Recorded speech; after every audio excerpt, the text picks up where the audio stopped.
Bismillahirrahmanirrahim. Assalamualaikum warahmatullahi wabarakatuh. Alhamdulillah, puji syukur kepada Allah Subhanahu wa taala yang telah mempertemukan kita di sini bersama admin di sini tentunya di dalam channel Zulkifli M Abbas Official, di mana channel ini akan menyuarakan kebenaran Islam dan membentengi keimanan kita dari upaya-upaya permurtadan yang dilakukan oleh para misionaris.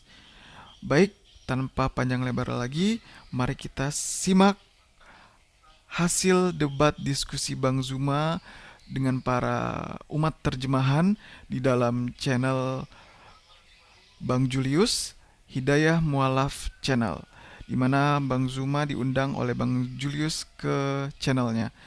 Oke, tanpa panjang lebar lagi, mari kita saksikan, mari kita simak. Ya. Enggak. Gua balik nih. Ini Bang Juma datang. Assalamualaikum buat Bang Juma dan Bang Alayubi. Ini. Dari tadi ini Bang Luka kayaknya bilang kalau Bang Juma dari dulu gua tabokin, dia bilang. Ini nih tadi dia bilang kalau Bang Juma udah biasa gua tabokin dari dulu. Kacau nih satu. Semangat malam. Malam Bang. Alhamdulillah. Gua tukar biar imbang deh. Tunggu. Ada diskusi apa ini? Si Juma sekarang lagi mau diumumkan jadi King of the Debat Muslim ya. Bagus lah buat nambah-nambahin pemasukan dia. Gimana Bang Luga? Gimana kabar Bang? Sehat. Alhamdulillah. Ini anak-anak buahmu nih mau nobatin kamu mau jadi King of Debatnya Muslim katanya. Asal jangan saya dilantik jadi nabi aja Bang. Ya lo mau lah buat nambah-nambahin ini kan uang dapur kan. Kalian juga kalau kalian nobatin si Juma jadi King of Debat Muslim, kalian juga transfer dong si Juma, jangan kalian diam-diam aja. Enggak lah. Enggak seperti itu Bang Luga. Keberadaan saya di tengah-tengah teman-teman itu hanya untuk menyadarkan teman-teman yang lain terhadap kebenaran. Itu aja kok. Bang Luga, ini ada pada nanya-nanya nih Bang. Buktiin lah omongan Bang Luga. Tadi Bang Luga kan sesumbar. Kalau Bang Juma itu selalu gua skakmak sampai minta ampun. Iya. Ya biasa lah itu. Nanti kan kalau gua misalnya gua skakmat kan nggak enak lah di depan murid-muridnya. Nanti kan pamornya turun nggak enak jalan. Waduh. Ini kok jadi beda ngomongnya nih. Aduh, Bang Luga. Oke, ini ada Luga 2 nih. Ini ada Luga 2, siapa lagi nih Luga 2 nih? Bentar lagi ada Nabi Luga lagi. Nabi Luga, besok nanti ada Tuhan Luga nih bentar lagi. Halo, oke. Tadi saya lagi betulin itu. Oke. Begini Bang Juma ya, mumpung lagi Bang Juma ada di sini ya, yang lain diam dulu ya. Gini, untuk mengetahui Alkitab itu palsu atau tidak, ya, kita harus mengetahui dasar-dasar semua tetek bengek yang ada di dalam Alkitab. Kita harus menguasai, karena Alkitab itu punya fondasi yang dimana setiap fondasi-fondasi itu membangun suatu kerangka untuk menuju kepada kedatangan Mesias atau ketuhanan Yesus. Jadi Yesus datang sebagai Mesias, datang sebagai Raja, itu sudah dinubuatkan oleh semua nabi melalui jalur-jalur yang sudah disusun rapi oleh Tuhan. Jadi pada waktu nanti Yesus sebagai Raja dan sebagai Tuhan, itu fondasinya sudah ada gitu loh.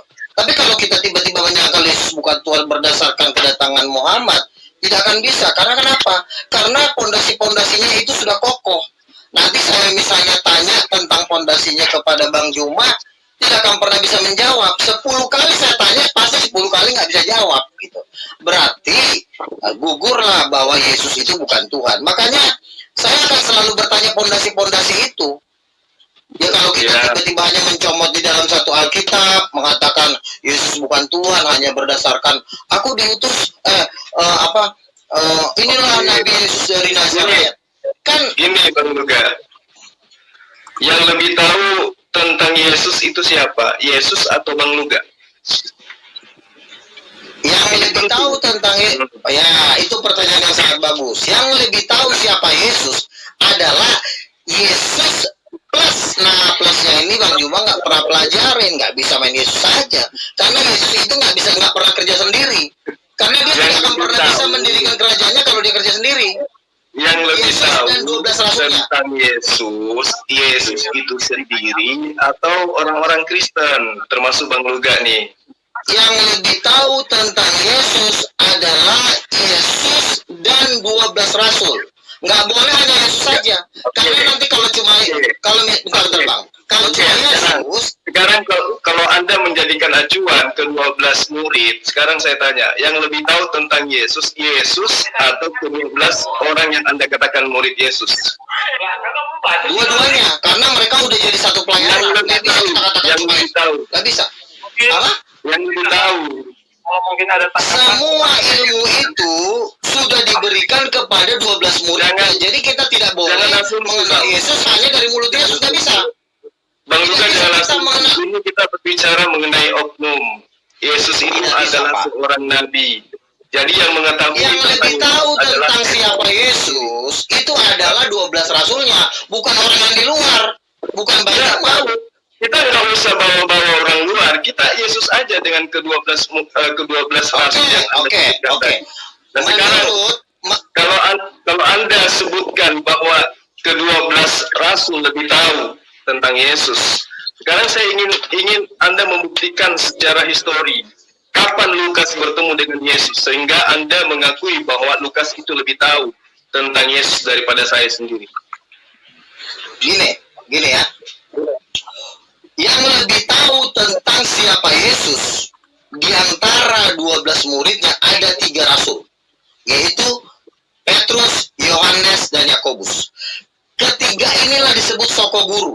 Artinya sebelum kita ingin mengetahui siapa Yesus, kita harus tanya dulu ketiga ini. Karena tiga ini adalah pondasinya. Pondasinya bukan Lukas, pondasinya bukan Markus, pondasinya juga bukan nama-nama lain, bukan Paulus. Kenapa bukan Pondasinya Yesus adalah sendiri? Petrus. Kenapa bukan Yesus sendiri, Bang? Begini. Yesus itu juga waktu dia menjalankan kerajaannya dia tidak sendiri. Kalau Yesus misalnya dia tidak memakai 12 muridnya, boleh kita tanya Yesus. Tapi kan Yesus menjalankan kerajaannya nggak boleh sendiri. Namanya organisasi. Organisasi itu ada sebagai saksinya. Karena kalau tidak ada kalau Yesus cuma bicara tidak ada saksinya, maka kesaksian Yesus nggak ada gunanya. Harus ada saksi mata. Benar nggak Yesus ngomong? Iya, demikian juga sebaliknya. Mau berapi-api mulut Bang Luga dan kedua penulis-penulis gospel, kalau itu tidak dibenarkan oleh Yesus juga percuma. Begini. Yang lebih mengenal Yesus itu adalah Allah sendiri, tetapi disaksikan oleh murid-muridnya. Begitu. Terus Yesus mau dikemanakan? Paham. Yesus mau dikemanakan? Ya, bentar. Yesus itu firman Begini. manusia. Ya, jadi yang menjelaskan tentang dirinya firman menjadi manusia Anda atau Yesus? Bukannya Allah sendiri. Kalau Dengan Allah, firman-Nya. kapan Iya. Allah menerangkan bahwa Yesus itu adalah firman menjadi manusia? Itu disampaikan kepada murid-muridnya. Makanya di dalam Yohanes 1 kan dikatakan itu Siapa yang Anda katakan murid-muridnya? Jadi Yohanes 1 ayat 1 itu Anda Yohanes. katakan sebagai firman Tuhan. Ya. itu kesaksian Tuhan. dari murid-muridnya. Karena yang paling kuat memberikan kesaksian itu Kenapa harus murid-muridnya, bukan bercerita Muhammad. tentang Pak. muridnya? Kenapa nggak bercerita tentang Yesus sendiri? Bukankah Yesus Loh, itu Yesus adalah itu utusan kan sudah Tuhan? bercerita begini loh. Yesus itu sudah bercerita kepada murid-muridnya. Kapan Yesus bertemu dengan Lukas? Di mana? Coba Anda tunjukkan. Kan saya bilang 3 soko guru. Kenapa kau sebutin Lukas? Kok Nah, kalau begitu mana kitabnya Yakobus? Tunjukkan kitabnya Yakobus mana? Kitab Petrus kan ada. Ya, Yakobus saya tanya mana Yakobus? Tulisan Ya Yakobus mana? jangan tanya yang nggak ada, tanya yang ada. Petrus Kalau sama Yakobus yang nggak ada sementara dia soko guru, terus ini Lukas tulis dari tidak mana? ada gunanya karena Yakobus bukan pemimpin utama itu Petrus dan Yohanes. Yakobus sudah Tadi katanya Yakobus tiga soko guru. Bang Tidak Juma, tiga Bang soko Juma. guru itu mau Bang dikemanakan? Di antara semua murid-murid Yesus yang lebih mengenal Yesus itu hanyalah Yohanes. Saya tanya kepada Anda, saya tanya kepada Anda semua yang penyembah manusia di sini, tolong didengarkan. Yang menjadi jalan keselamatan dan hidup itu murid Yesus atau Yesus? Tunggu dulu Bang. Yang menjadi jalan kebenaran itu sama saya adalah nggak boleh. Yesus. Bang Luga. Tapi wajib Bang, sama saya jangan oleh murid asumsi Yesus. Anda, ya. Bang Luga, Kesaksian Yesus. Dengerin dulu. Kesaksian Yesus dengan murid Yesus itu nggak bisa dipisahin. Karena Ya, bisa sekarang dipisahin nggak coba. boleh. Coba Bang Luga, Anda tunggu dulu, Bang Luga. tunjukkan kesaksian Yesus, siapa yang menyembah aku itu sama dengan menyembah Allah. Ada nggak? Tanya Petrus, karena kamu ini salah nafsir. Kamu nyomot ayat Yesus. Mana Kamu tanya kesaksian Petrus. Yesus? Nggak Jangan bisa. jangan gitu. Petrus Bahasanya aja Yesus sudah itu masuk adalah surga. jalan. Petrus dapat tanya. Cuma, Kamu Itu nggak bisa. adalah keselamatan. Kamu tidak Itu bisa adalah melompat Cuma. Yesus tanpa melalui murid Tunjukkan yang bisa. dalilnya di mana Yesus mengatakan siapa yang menyembah aku sama dengan menyembah Bapa. Bang Juma, tadi Anda Dan kamu bilang nggak bisa orang Kristen sebut menyembah nama. manusia. Enggak, tunggu dulu. Tadi Anda mengatakan orang Kristen menyembah manusia. Nah iyalah, Yesus itu pikir ayam. Ah, biar Anda tahu ya, biar saya jelaskan ya. Apa yang Anda ingin jelaskan? Yesus itu adalah firman yang menjadi manusia. Tunjuk Iya kan? dalilnya di mana Yesus Tunggu mengaku dulu. bahwa aku adalah Tunggu. firman. Jangan suruh tunggu saya. dulu. Saya lebih paham kitab Anda Tunggu daripada dulu. Anda. Tunggu Sekarang dulu. Anda jawab aja. Anda jangan Pernyataan dulu. Yesus yang mengatakan bahwa aku adalah firman yang menjadi manusia mana? Dengar dulu saya, jangan langsung dipotong. Yesus Itu asumsi saya firman akan yang menjadi potong, Pak. manusia. Saya diundang di sini bukan untuk mendengarkan asumsi nanti. Dan Allah itu sebagai rohnya. Perlu Itu kata kita siapa? ketahui. Itu kata siapa? Nih kata Yesus ya, biar saya buka ya. Silakan. Sebentar. Ya, saya tunjukkan. Di dalam Yohanes 14 ayat 10. Yesus berkata, Hati-hati Anda bawa ayat. enggak, tunggu Ya, dulu. silakan. Aku di dalam Bapa, Bapa di dalam aku. Satu ya. Terus muridnya Tunggu dulu. Kamu lupa muridnya juga di dalam Yesus. Tunggu dulu, jangan dulu langsung dipotong. Nanti Ajar aja satu-satu langsung. Ajar aja langsung. Ya. Ya, silakan ajar saya. Monggo, silakan. Ah, Apa yang Anda mau ajarkan? Silakan. Ya. Yohanes 14 ayat 9, barang siapa telah Ya. melihat aku, ia telah melihat Bapa. Artinya apa? Melihat tubuhnya Artinya- Yesus, secara Ya. tidak langsung kita sudah melihat rohnya Allah yang diam di dalam dirinya. Itu kedua. Tubuhnya Yesus kedua larinya ke roh. Gimana sih? Emang rohnya Yesus kelihatan? Siapa? Rohnya Yesus kelihatan? Jangan asumsi kalian. Ini disaksikan oleh banyak orang di negara ini. Saudara-saudara kita di luar sana. Jabarkan agama kalian dengan kebenaran. Jangan asumsi. Kalau melihat Yesus adalah melihat Bapa, apakah menampar Yesus itu menampar Bapa? Membunuh Yesus membunuh Bapa? Pakai dalil kalau berbicara. Ini mengenai keyakinan, nggak boleh asumsi. Silakan. Bang Zuma. Oke. Ya. Halo. Taruh. Ini si jabat ini katanya mau menantang semua ustadz-ustadz di seluruh Indonesia ini. Ayo buktikan Bang si jabat ini ada Bang Zuma di sini. Ya kalau berakal nggak mungkin dia Nggak usah bisa. kejauhan Kalau lah. tinggal- Bentar dulu. Saya jawab video bentar ya. Saya kenalin dulu. Yang mana yang mau nantang Ustaz? Si Jabat, dia Yang- dapat SK oke. dari Yesus. Coba kita sama-sama bahas nih. Saya mau bahas. Makanya Yesus gitu, bukan dari orang biasa ya. Dia ini tamatannya langsung Yesus yang pilih. Ini kata dia ya. Oke. Oke. Sekarang saya tanya kepada Anda. Apakah Tuhannya Yesus dengan Tuhannya Kristen itu sama? Sama. Sama. Berarti kalian mengakui Yesus itu bertuhan. Yesus bukannya bertuhan, dia itu firmannya Bapa satu dengan Bapa. Ya. Itu kata Anda. Tapi Yesus faktanya membuktikan dirinya sebagai hamba Tuhan di depan murid-muridnya. Yesus berdoa. Apakah Yesus berdoa ingin membuktikan bahwa dirinya adalah Tuhan? Atau dia adalah hamba Ya, Tuhan? sekarang Yesus berdoa yang membangkitkan Yesus dari antara orang mati siapa? Ya, Coba jawab. tentu Tuhannya Yesus. Salah kamu. Jadi siapa? Kamu. Jadi siapa yang membangkitkan? Roh Kudus. Roh Kudus yang Ya, membangkitkan. skakmat kau kan? Mana dalilnya Roh Kudus yang Makanya membangkitkan. jangan sembarang ngomong. Udah tidur Ya, tidur. mana dalilnya Roh Kudus membangkitkan Yesus? Nggak berlaku bagi saya asumsi. Mau asumsi seperti apapun Sekarang saya Anda, tanya, yang saya membangkitkan hadir Yesus di dari antara sini mati siapa? sebagai pembela Yesus dari ajaran kalian yang kalian sesatkan dari Kau ajaran jangan bohong. Yesus. Kau jangan bohong. Yang membangkitkan Yesus dari antara orang mati siapa? Yang membangkitkan Yesus itu adalah Tuhannya Yesus. Salah kau. Jadi siapa? Makanya kau makan gorengan banyak-banyak. Nah, kan? Kan sudah aku bilang, si Jumaina masih sudah sering saya pukulin. Sekarang saya pukulin mati kan dia? Ngapain kau Mana ketawa? dalilnya? Mana dalilnya Roh Kudus membangkitkan Yesus? Dalil dong. Yohanes 14:26. Roh Kudus Ya. diutus Bapa dalam namaku. Siapa yang mengutus Roh Kudus? Yang mengutus Roh Kudus, Yang saya tanya, mana dalilnya Roh Kudus membangkitkan Yesus? Matius 12:28. Aku mengusir setan dengan kuasa Roh Allah. Roma 8:9. Apaan? Roh. Nggak nyambung. Ayatnya Yesus Udah, cuma kau udah dibangkitkan oleh Roh Kau Kudus. sekarang- Mana? Coba Kristen yang lain coba bantu Bang Ya, Juma. udah, Bang Juma. kabur. Bang Juma, Ya. dengar dulu saya. Kalah dia. Waktu, Udah. waktu Yesus berdoa, Udah kalah Bang dia. Juma, Ya. waktu Yesus berdoa itu dalam konteks pengajaran firman Tuhan kepada manusia, bagaimana manusia itu supaya tahu bagaimana cara berdoa. Bukan Oke. dalam arti dia berdoa kepada Tuhan, bukan. Oke, kalau begitu adakah Yesus mencontohkan menyembah dirinya?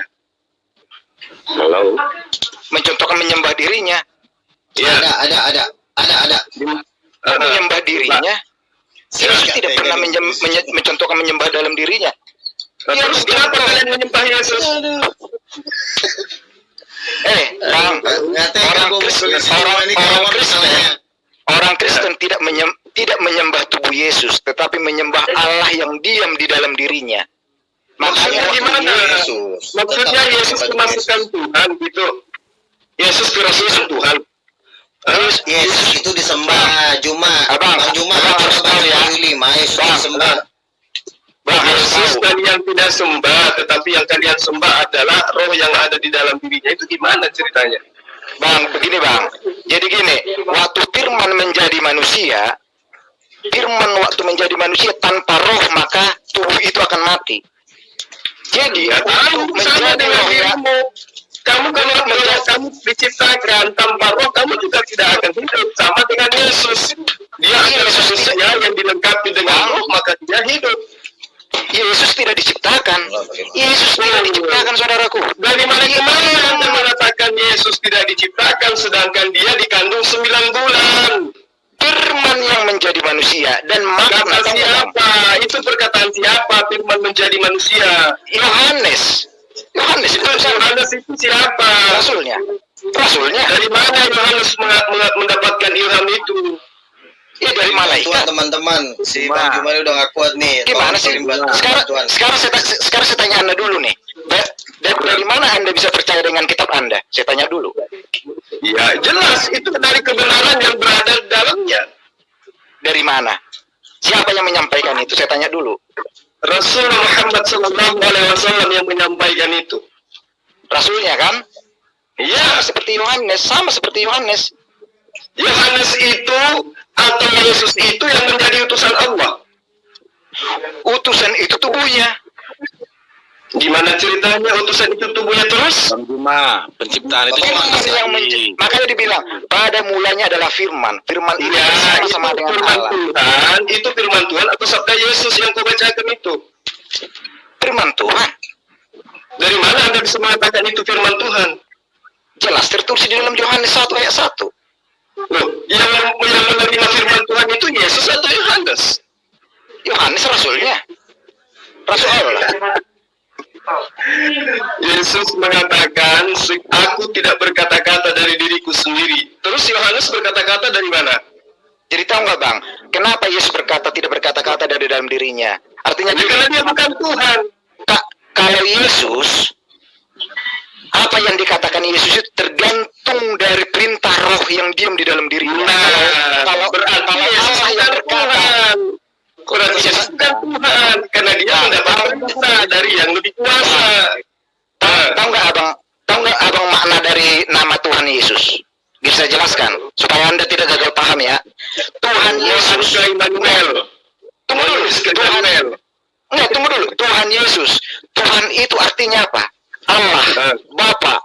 Yesus artinya apa? Firman, Anak. Allah dan Firman itu adalah satu kesatuan, tidak bisa dipisahkan. Makanya bilang Tuhan Yesus. Yesus itu Tuhan, Yesus itu apapun ceritanya, tapi siapa Yesus menurut Yesus? Tuhan. Kan yang menjadi jalan keselamatan dan hidup itu Yesus. Iya. Yesus Firman.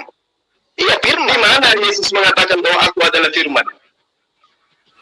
Ya, Kan adalah jalan hidup itu. Kan di dalam Yohanes 1 ayat 1 udah jelas. Pada mulanya dari Firman. Tanya Yesusnya, bukan Yohanesnya. Kalau yang Yohanes 1 sampai ayat berapa itu adalah Itu semua jelas Firman Tuhan. Apapun yang tertulis di dalam kitab itu. menurut Anda tidak boleh yang kali ya, Yohanes itu menulis, Yohanes itu menulis karena dia sudah hidup bersama-sama dengan Yesus, dia saksi mata Yesus. Tentu Yohanes lebih tahu siapa Yesus daripada Anda.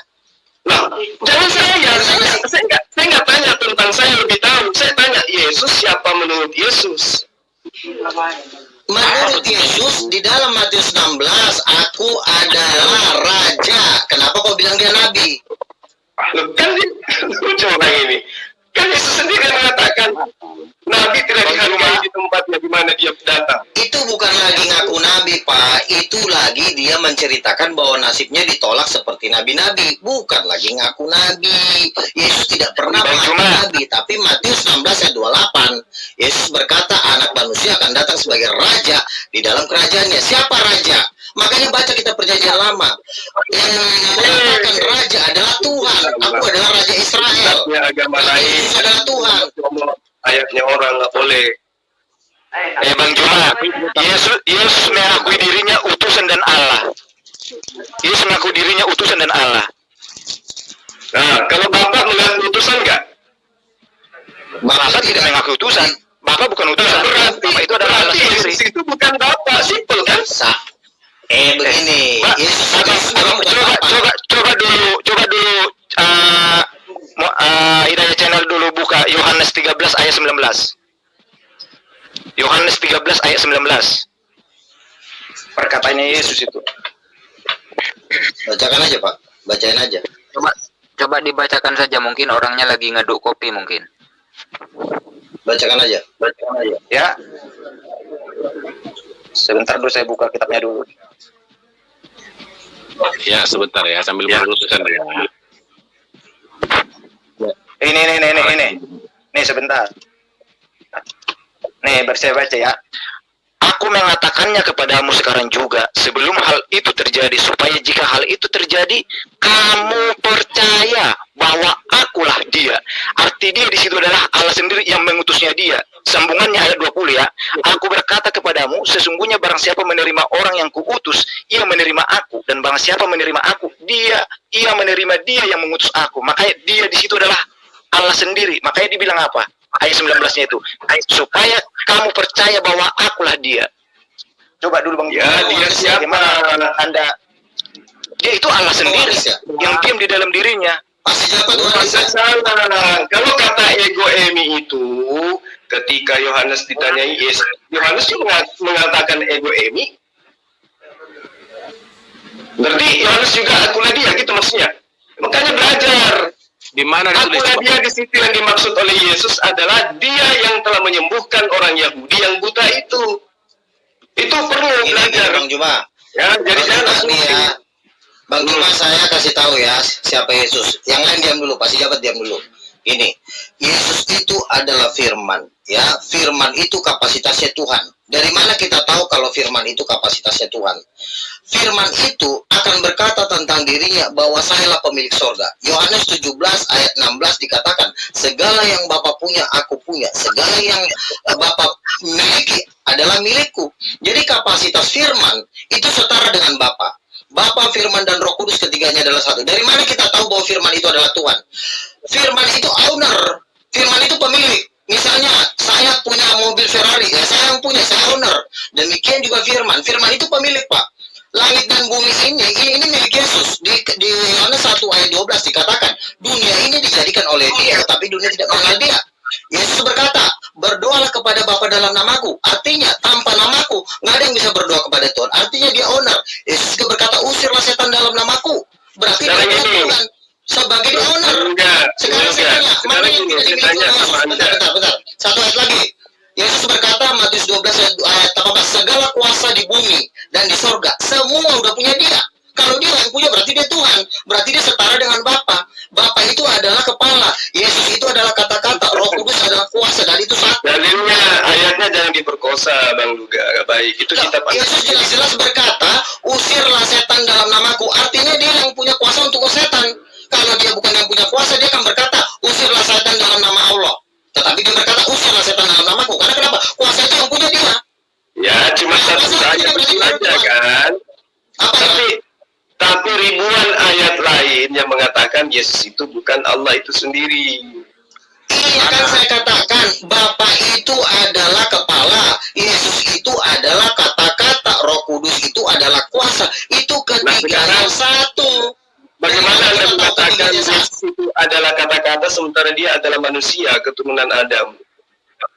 Yesus itu kata-kata. Kita tahu dari kepemilikan Yesus. Kita tahu seseorang berkuasa kalau dia punya sesuatu. Misalnya, punya Mercedes-Benz. Dan Yesus punya lagi tidak dapat berbuat apa-apa dari diriku sendiri. Itu perkataan siapa? Iya, kita tidak bisa membaca Alkitab itu sepotong-sepotong. Sama, saya pun bisa mengatakan seperti itu. Jangan membaca ayat sepotong-sepotong. Karena Anda mengalihkan kemana pun, faktanya Yesus itu adalah manusia. Nah, kalau Anda bertanya kalau Yesus adalah manusia, saya tanya kepada Anda. Takut kepada nama Yesus. Saya tanya kepada Anda. Pada saat Yesus usia 1 bulan, apakah dia sudah Tuhan? Sudah Tuhan. Sudah Tuhan dia. Orang lain aja dia tidak tahu. Oh, jadi pada usia 1 bulan Yesus itu sudah Tuhan? Sudah. Tetapi orang-orang tidak tahu. Oh gitu. Jadi yang di situ yang dicebokin ibunya itu sudah Tuhan. Terlalu Tuhan, bukan Tuhan tapi terlalu Tuhan. Bang Juma. Yang belum bisa berjalan itu adalah Tuhan. Teman-teman nih. Dengar Bang Juma. Teman kamu di kanan nih. Udah kasihan nih. Tolong dikasih dulu nih. Bang Juma. Dengar dulu sedikit. Sedikit. Dengar dulu Bang Juma. Nggak bisa. Ini namanya nih dari dulu, dari zaman bahula sampai sekarang itu yang kalian perdebatkan itu sudah dari dulu. Bukan gitu Pak. Jadi dibilang tadi, dibilang Tuhan itu. Kalau ditanya tetap nggak akan bisa, Pak. Nggak akan bisa. Enggak tadi dibilang begini. Masalahnya anjing saya aja tidak pernah menyembah anjing. Lalu kalian dikasih akal kok nyembah sesama manusia, Juma. Terus itu ingat ya, Tuhan itu tidak pernah berak, Tuhan itu tidak pernah makan, Roh itu tidak pernah makan, Roh itu tidak pernah berak. Yang berak itu adalah daging. Makanya pada saat Yesus itu adalah firman daging, firman yang berasal dari manusia. Yesus itu adalah manusia, bukan? Yesus adalah daging, berarti Yesus itu adalah tubuhnya Yesus adalah firman. Juma. Tetapi rohnya adalah firman. Anda harus tahu itu. Otak kalian itu taruh di mana sih? Yesus adalah firman. Yesus itu adalah manusia. Sadar nggak? Firman yang menjadi manusia. Firman, dengar dulu. Firman itu adalah perkataan. Sampai di mana kalian membodohi diri kalian? Firman itu perkataan. Firman itu kehendak. Firman itu adalah ide Tuhan. Firman dalam perkataan Allah. Lah Yesus itu bukan perkataan, dia manusia, coy. Sekarang saya tanya. Tidak ada yang menyangkal itu. Tidak ada yang menyangkal Yesus itu manusia. Yang mana dari sisi Yesus yang Anda katakan firman? Tetapi rohnya Yesus itu adalah Allah sendiri. Anda harus dari tahu. mana ke mana Anda mengatakan rohnya Yesus itu adalah Allah sendiri? Sementara ketika Yesus itu dilahirkan, dia lahir bersama dengan rohnya. Anda ingin mengatakan Bapa itu dilahirkan oleh Maria gitu?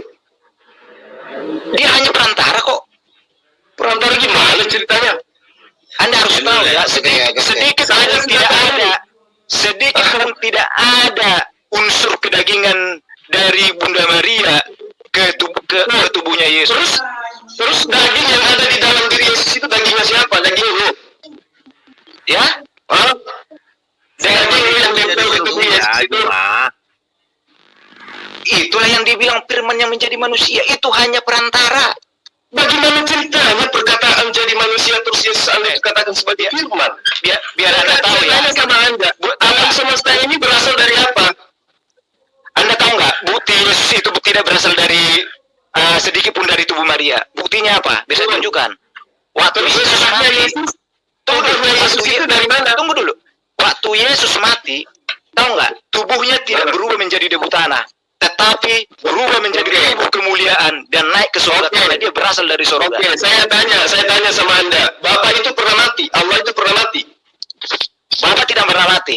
Allah tidak pernah mati. Terus Yesus Tubuhnya mati Yesus. Tubuh Yesus mati. terus yang tidak mati apanya? Rohnya tidak mati. Allah itu tidak pernah mati. Nah sekarang saya tanya samamu. Kalau Anda ini mati, roh Anda mati nggak? Tidak. Hidup. Kembali ke Bapak. Tidak. Apa bedanya dengan rohnya Yesus? Ya, rohnya Yesus kan Allah sendiri. Apa? Rohnya Yesus kan Allah sendiri. Rohnya Yesus Anda katakan, rohnya Yesus rohnya Allah, karena dia tidak pernah mengalami mati. Nah sekarang roh kamu pernah mati nggak? Oh tidak. Tidak. Apa bedanya dengan rohnya Yesus? Bedanya apa? Biar Anda tahu bedanya apa. Roh manusia diciptakan, malaikat pun diciptakan. Anda harus tahu. Rohnya Yesus? Bedanya Anda harus rohnya Yesus Allah sendiri. Bang Juma. Anda harus tahu. Dari mana? Anda harus tahu. Yesus ketakutan terhadap malaikat sampai keringatnya seperti titik darah. Yang takut itu jasad atau roh yang ada dalam dirinya? Jasad. Diterangin Jasad. Juma. Itu Bagaimana dalam ceritanya konteks jasad pengajaran itu bisa firman. merespon sesuatu kalau tidak ada pengaruh dari roh? Oke. Itu Kalau dalam konteks mengatakan pengajaran Yesus firman takut kepada supaya setiap asumsi, orang yang akan asumsi. mengalami pencobaan mungkin dia akan dihukum mati. Saudara Julius, lain kali tolong saya jangan diundang kalau yang asumsi-asumsi begini aja yang mau dihadirkan. Mungkin Percuma. diterangin dulu Ustadz Karena pertanyaan definisi Bang Juma dari kan kematian karena mereka Coba- nggak paham tentang kematian. Bang Juma. Diam dulu, Le. Diam Bang dulu, Juma, diam coba- dulu, Le. coba saya tanya dulu, Bang Juma. Ini, ini jawab aja. Kenapa Yesus bangkit dari antara orang mati sementara nabimu nggak bisa bangkit? Coba jawab. Bapak tidak pernah bangkit dari kematian. Membuktikan mau asumsi apapun Anda, Yesus. Nah, saya tanya, jangan ngomongin Bapak. Kamu nggak punya Bapak. Saya tanya, kenapa nabimu mati, Tuhan saya bangkit? Itu Kenapa? ada Bang Luka. Elia tidak pernah mati, dia berangkat ke surga. Elia yang menaikkan itu Tuhan yang menaikkan. Yesus yang Nah, terus menaikkan Yesus ke surga. siapa? Yesus nggak naik. Elia tidak naik sendiri. Inilah anakku Yesus yang ke surga naik sendiri. kepadanya aku berkenan. Siapa yang mengasihi Yesus? Yang mengasihi Yesus adalah Bapak. Allah sendiri. Nah, siapa yang menaikkan Elia? Yang menaikkan Elia Yesus.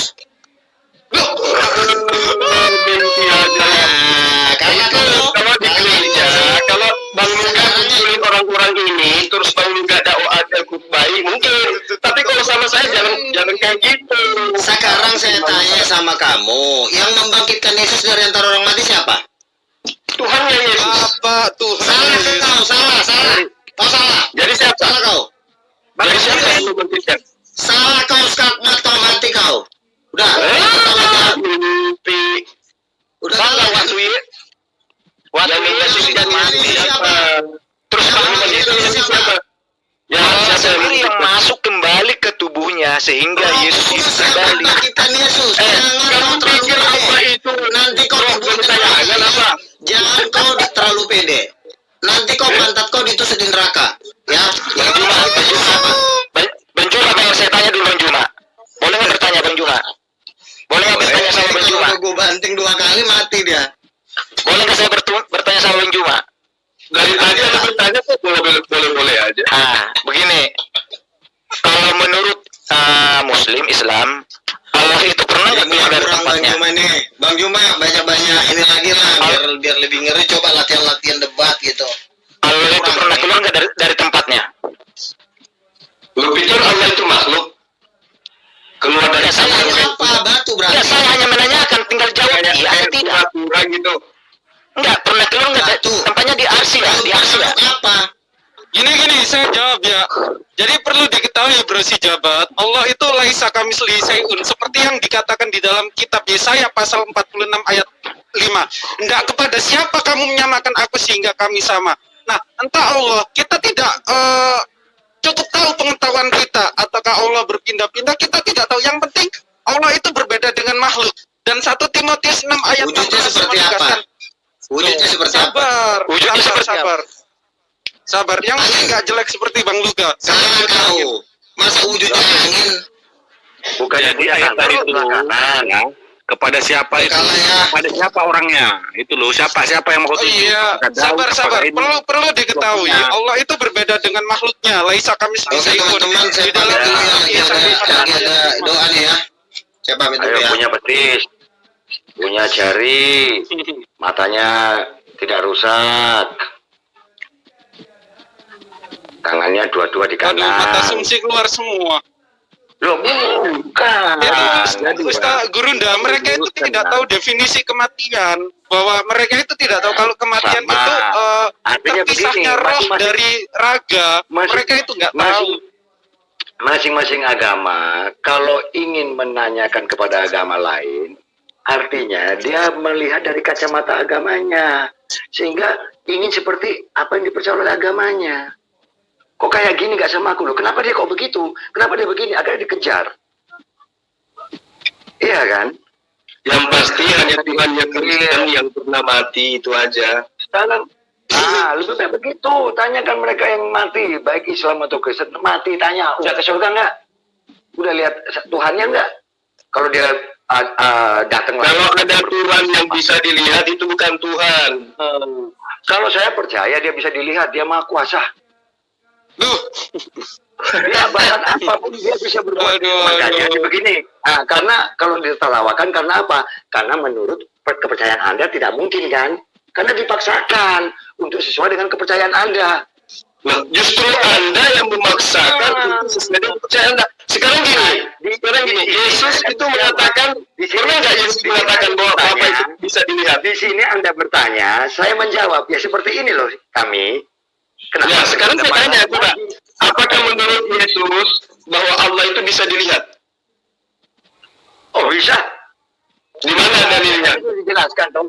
Ya. Barang siapa melihat aku, dia sudah melihat Bapa. Sudah saya dijelaskan. Dari dulu sampai belum lahir. Saya belum lahir. Berarti barang siapa yang membunuh aku, berarti dia membunuh Bapak, gitu. Anda kan mengatakan ini seperti apa yang Anda percaya. Seakan-akan ini seperti ini, seperti Terus ini. ini asumsi Anda. Anda mengatakan barang siapa yang melihat aku, dia sudah melihat Bapak. Sekarang saya tanya, barang siapa yang membunuh aku, dia telah membunuh Bapak. Benar nggak? Karena bapaknya adalah roh. Sebentar Pak. Dia mati nggak sekarang? Saya tanya Anda. Menurut Anda dia mati nggak setelah terbunuh? Siapa yang mati?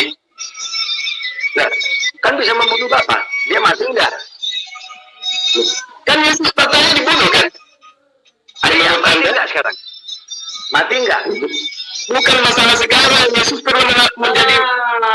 Oleh karena itu Pak, makanya kan dijawab. Mau dibunuh, Ya, sekarang dibaca- saya tanya, apakah Bapak atau Allah itu pernah menjadi mantan mayat? Oh, tidak ada tuh namanya kata-kata mantan mayat. Kita baca aja Pak. Yesus pernah menjadi mantan mayat? Pernah. Salah. Yesus pernah menjadi mantan mayat? Mayatnya ada nggak? Mayatnya ada nggak? Saya tanya, nggak usah asumsi Anda. Tidak ada Yesus itu mayatnya. pernah Tidak ada menjadi mayatnya. mantan mayat enggak?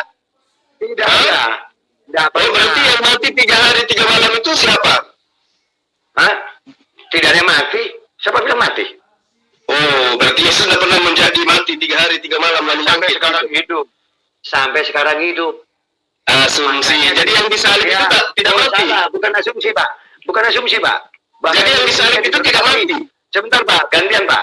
Bahkan murid-muridnya diberkati untuk membangkitkan orang mati, mengusir setan, menyembuhkan orang sakit. Iya, lalu nanti endingnya diusir. Iya kan? Tidak bisa. Endingnya diusir kan? Oh, Yesus mengatakan di dalam Matius Ayo. 7 yang diusir siapa? Bukankah aku telah bernubuat? Bukankah aku telah mengusir? Bukankah aku telah bermujizat? Ya, Mengusir kan? Bukan? Mengusir setan. Muslim. Jadi Anda tidak mengimani bahwa Yesus itu pernah mati. Oh, nggak pernah mati. Saya mengimani nggak pernah mati, Pak. Buktinya, katakan nih, akan tetapi malaikat itu berkata kepada perempuan-perempuan itu, janganlah kamu takut, sebab aku tahu kamu mencari Yesus yang disalibkan itu. Ia tidaklah di sini, sebab ia telah bangkit. Berarti Anda tidak percaya tentang penyaliban, tentang kematian Yesus, tentang kebangkitan Yesus. Anda sekte baru kan? Tidak Pak. Itu terserah Anda nggak apa-apa. Kristen itu mengakui Yesus itu bangkit untuk menebus dosa manusia. Kok Anda tidak? Bangkit bangkit bukan untuk menebus dosa manusia, bukan. Bangkit itu apa harus dari mati? Loh, ya terserah. Yang penting Anda tidak mengakui Yesus itu mati. Nah, kalau Anda terserah, saya juga terserah. Jadi Anda menyalahi ajaran Kristen. Karena ajaran Kristen itu mengajarkan Yesus itu mati. Anda malu aja mengakui bahwa Yesus itu Tuhan Anda itu pernah menjadi mantan mayat. Iya, Memang Yesus mati, tubuhnya mati. Coba, memangnya kenapa? Tubuh mati, Pak. Tubuhnya mati. Daging nggak mati. Tubuhnya mati. Nah, sekarang ngaku lagi tubuhnya yang mati. Katakan loh, ya benar. Tadi ngakunya tidak pernah mati. Tuhan tidak Yesus pernah nggak pernah mati. mati. Yesus nggak pernah mati, Pak. Sama, Anda pun kalau mati hari ini, roh Anda itu tidak pernah mati. Yang mati itu tubuh Anda. Bedanya dengan Yesus apa? Benar. Yesus berbeda, saudaraku. Yesus berbeda. Anda tidak bisa samakan Yesus dengan manusia biasa. Begini, Iya. Bang Juma ini ingin menyamakan persepsinya dia dengan kacamatanya dia, kepercayaannya dia. Jadi apapun yang kita jawab selalu dikejar. Ini dari dulu. Bahkan nenek. Iya, karena Anda menyembah manusia. Anda memaksakan Yesus menjadi Tuhan. juga belum lahir. Yesus ada. Yesus itu jadi manusia, tidak seperti manusia pada umumnya. Manusia berasal dari debu tanah. Sedangkan Yesus itu tidak berasal dari debu tanah, tetapi berasal dari surga. Bagaimana Anda mengatakan tidak berasal dari debu tanah, sementara dia diproses 9 bulan di rahim manusia? Tidak. Jadi, yang menjadi darah, menjadi daging, menjadi tulangnya Yesus itu apa? Itu yang dikorbankan. Hah? Dari mana itu darah, daging, dan tulangnya Yesus kalau bukan dari saripati yang berasal dari tubuhnya Maria? Itulah mujizatnya itu. Mujizat itu di luar kemampuan manusia loh. Mujizat di luar kemampuan manusia. Anda jangan salah. Anda jangan mengukur bagaimana kuasa Tuhan. Maria itu hamil, artinya ada proses. Kalau ada proses, berarti Yesus itu adalah manusia yang berasal dari daging saripati, apa yang dimakan oleh Maria. Memang dibilang itu kan hanya kebutuhan dagingnya kan? Nah iya, karena itulah Yesus itu bukan Tuhan, karena Yesus punya daging. Emang tubuhnya Yesus bukan Tuhan, tubuhnya Yesus bukan Tuhan, itu firman. Tadi katanya firman menjadi manusia. Iya. Sekarang tubuhnya bukan Tuhan. Tubuhnya bukan Tuhan, tetapi firman. Nah sekarang ketika Yesus itu dilahirkan, apakah lahir bersama dengan roh? Iya. Karena tanpa roh dia akan mati. Berarti roh juga dilahirkan. Iya. Berarti Allah saja. Berarti Allah yang adalah Bapa menurut kalian itu juga dilahirkan. Dia juga anak Maria gitu. Iya benar. Bukan. Bukan. Bapak nih. Bapak itu bukan anak Maria. Loh, katanya Bapak itu adalah roh. Yang di dalam tubuh Yesus itu adalah roh. Apa Anda ingin mengatakan bahwa Yesus ketika lahir tanpa roh? Yang dikatakan anak itu adalah tubuhnya, dagingnya. Terus itu ketika dia lahir bersama dengan roh. Roh. Berarti roh itu keluar dari rahimnya Maria juga. Iya. Iya. Berarti Bapak juga itu dilahirkan. Iya. Nah, berarti Yesus lahir kembar. Kok kembar tidak? Tubuh kan tadi Yesus dagingnya, rohnya adalah Bapak. Berarti dia lahir kembar. Jadi Bapak dilahirkan, lahir kembar dengan Yesus. Benar nggak? Bang Juba memahami memahami ketuhanan Yesus itu bagaikan memahami seperti manusia biasa. Jadi ilmu Anda tidak cukup untuk ke sana. Justru Anda yang memahami Tuhan itu seperti manusia.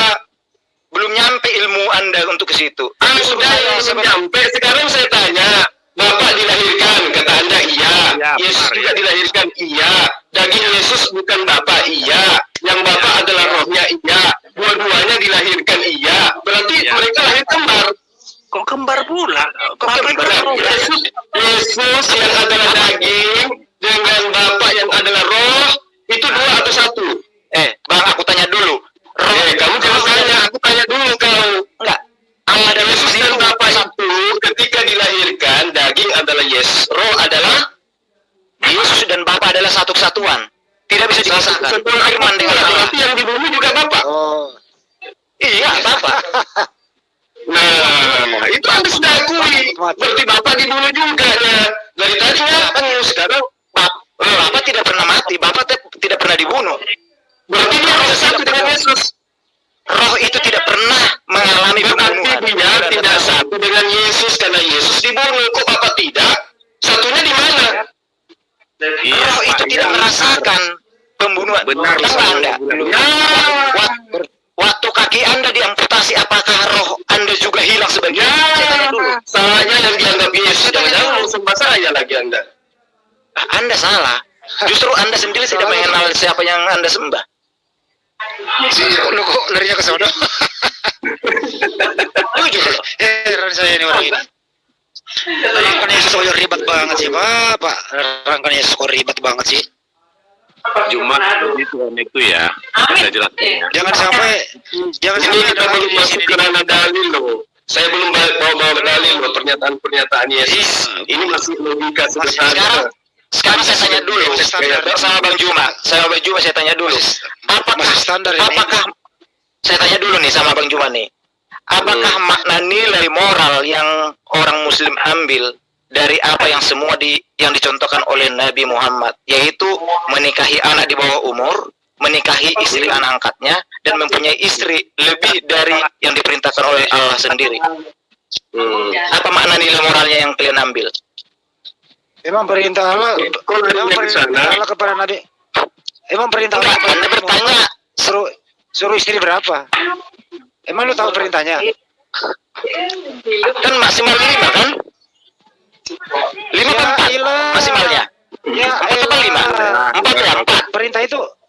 Perintah itu kapan datang? Udah kasihan, gak usah ditanyain si Juma. Ya, Dari mikir aja dia menanyakan. Contoh, saya tanya deh. Contoh perintah Ibarat orang tenggelam, dia megang lampu apa saja oke. Enggak, saya tanya dulu. Apakah makna nilai moralnya? Oh, sederhana. Ya, supaya cakrawala Anda itu terbuka. Yesus itu berasal dari hasil poligami. Maria umur berapa tahun dinikahi oleh Yusuf? Ayo, Ya? keselamatan dari Israel. Israel itu bapaknya Abraham. Abraham poligami atau tidak? Apa hikmah yang Anda terima dari itu semua? Coba. Anda harus tahu ya. Di dalam Alkitab banyak di situ yang menyatakan punya istri lebih dari satu. Iya, saya akui. Tetapi orang Kristen tidak menjadikan mereka sebagai panutan karena mereka tidak pantas untuk dijadikan panutan. Karena panutan di dalam iman tidak boleh cacat satu pun. Sedikit pun tidak boleh ada cacatnya. Kalau Anda katakan itu cacat, bagaimana dengan Tuhan yang pernah dibunuh oleh manusia? Itu nggak cacat. Oh, tidak. Oh, tidak cacat. Cacatnya di mana? Saya tanya dulu. Ya cacatnya karena dia dibunuh oleh manusia. Gimana? Ya, dibunuh oleh manusia. Tuhan kok dibunuh? Gimana sih? Dibunuh itu gak cacat. Dibunuh itu gak cacat. Tuhan tidak dibunuh. Penebusan. Tuhan tidak dibunuh. Tuhan tidak pernah mati. Ya, sudah jelas-jelas Yang dibunuh itu firman yang menjadi manusia. Di atas tiang salib. Terus yang dengan matinya Yesus di tiang salib, maka kita dibebaskan dari. Sekarang saya tanya sama Anda dulu nih. Yang dikubur Sekarang gini. Yang dikubur Sekarang saya tanya sama Yesus. Yang dikubur siapa? Yesus apa bukan yang dikubur? Yesus. tubuhnya Yesusnya. Oke, baik. Waktu tubuhnya dikubur sebentar.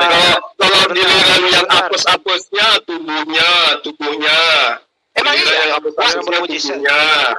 Anda harus tahu tubuhnya di manusia itu mati di saat roh berpisah dengan daging. Oke, waktu tubuhnya disalib, rohnya kemana? Pada saat Dengerin dulu, Ya? dengerin dulu. Waktu tubuhnya dikubur, rohnya kemana? masih ada di situ waktu dia masih hidup. Masih bertahan di situ. Woi, waktu Waktu dikubur dikubur. kan mati. Kemana? Iya. Kemana rohnya? Rohnya Itu pergi kemana lah, rohnya? pergi dari keluar dari tubuhnya. Keluar dari Pergi tubuhnya. kemana?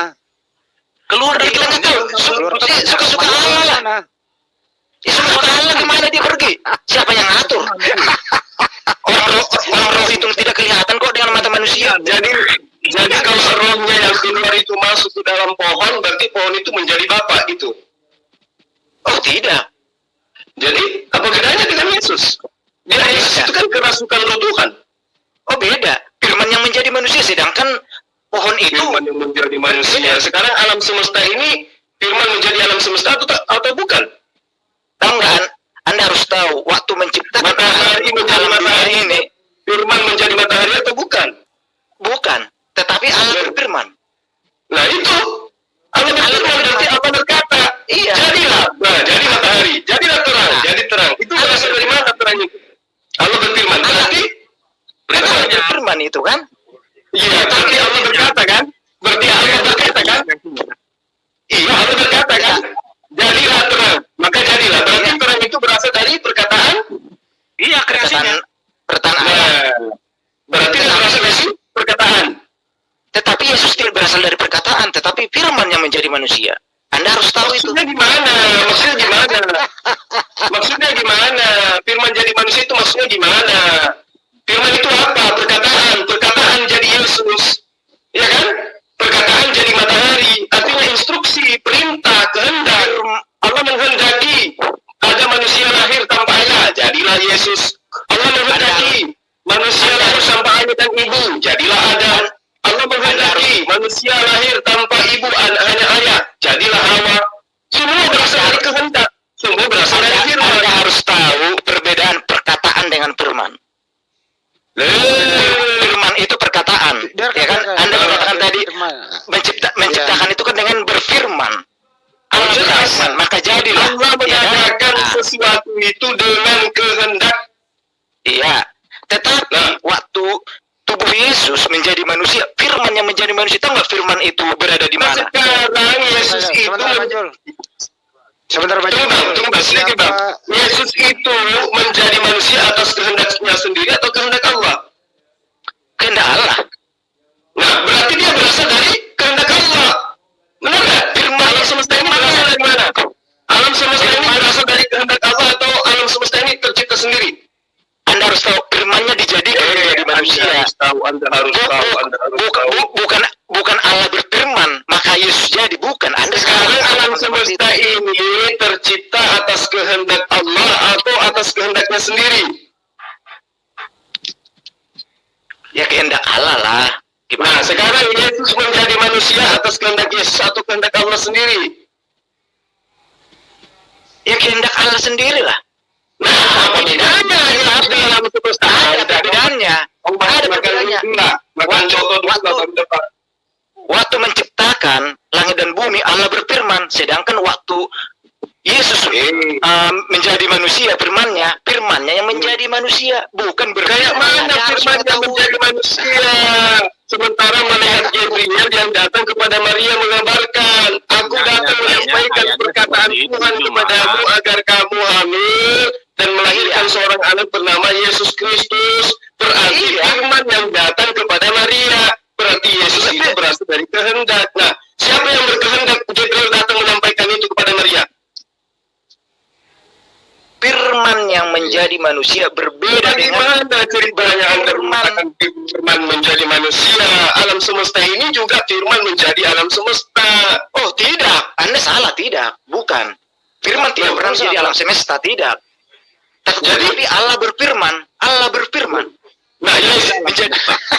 Oke, sekarang Maria pernah tidak Bapak itu berfirman kepada Maria sebelum hamil? Itu pesan. Malaikat Ada pesan Gabriel Gabriel kepada Maria. Pesan. Tetapi dia hanya menyampaikan bahwa kamu akan hamil. Dan kamu akan Itu firman atau bukan? Itu firman atau bukan? Itu kan penyampaian pesan dari malaikat ke Maria. Tetapi firmannya yang masuk ke dalam tubuh itu Maksudnya Maria. firmannya dia masuk dalam tubuhnya maksudnya gimana? Firman itu berbeda dengan Gini. Coba Anda definisikan dulu. Apa itu firman? Coba definisikan. Firman adalah jalan kebenaran dan keselamatan. Jadi jalan keselamatan menjadi manusia. Yaitu semua perkataan Allah sendiri. Semua perkataannya itulah firman, yaitu jalan kebenaran dan keselamatan bagi semua manusia. Oke, berarti semua perkataan Allah itu sendiri menjadi Yesus. Betul. Oke. Nah sekarang firman dari mana lagi yang diterima oleh Yohanes, oleh Lukas, oleh Matius? Maksudnya yang mana firman? Nah kan semua firman sudah menjadi Yesus. Iya. Nah, terus yang diterima oleh Lukas dan Markus dan teman-teman penulis di kitab kanonik ini, firman dari mana? Dari Tuhan. Dari Tuhan. Siapa? Berarti tidak semua firman menjadi Yesus. Semua. Berarti kalau semua berarti yang menjadi kitab Anda itu apa? Tahu nggak firman itu yang disampaikan? Kalau firman menjadi manusia, emang Anda pikir firman itu tidak boleh berkata-kata lagi? Boleh. Makanya Yesus berkata-kata. Maka Yesus membuktikan firman itu secara langsung, dipraktekkan secara langsung. Satu detik banyak, Pak. Siapa yang menjadikan firman menjadi manusia? Ya? Siapa yang menjadikan firman menjadi manusia? Allah sendiri. Bolak-balik. Jadi Allah sendiri menjadikan firman menjadi manusia. Artinya Allah yang menjadikan Yesus. Allah menjadikan Yesus sendiri menjadikan dirinya manusia. Iya, Allah menjadikan firman-Nya menjadi manusia. Iya. Allah sendiri menjadi Berarti manusia. dia membentuk dirinya menjadi manusia gitu.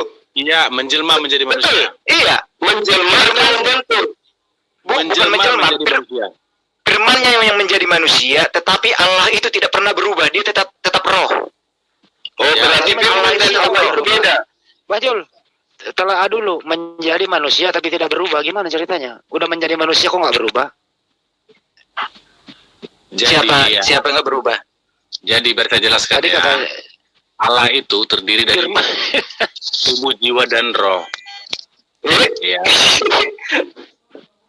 jadi manusia nggak berubah. Gimana? Bapa, Putra, dan Roh Kudus itu adalah tubuh, jiwa, dan roh. Sama seperti diri Juma. Ada tubuhnya, ada rohnya, ada jiwanya. Terus makanannya mana? Maksudnya? Kalau ada tubuh, ada jiwa dan roh tanpa makan bisa hidup. Jadi ya, tubuh, jiwa, dan roh ini ya diikat oleh darah. Sehingga saya tanya, kamu analogikan Tuhan itu tubuh, jiwa, dan roh. Ini ada nyawa. Jadi itu makanya dia bernyawa. Ketiga itu tubuh, jiwa, dan roh. Berarti dia adalah makhluk. Nah sekarang tiga unsur ini tanpa makanan, tanpa minuman bisa hidup nggak? Ya harus makan lah. Nggak bisa. Nah, kalau begitu bukan tiga. Harusnya Anda mengatakan tubuh, jiwa, roh, dan makanan serta minuman supaya bisa hidup.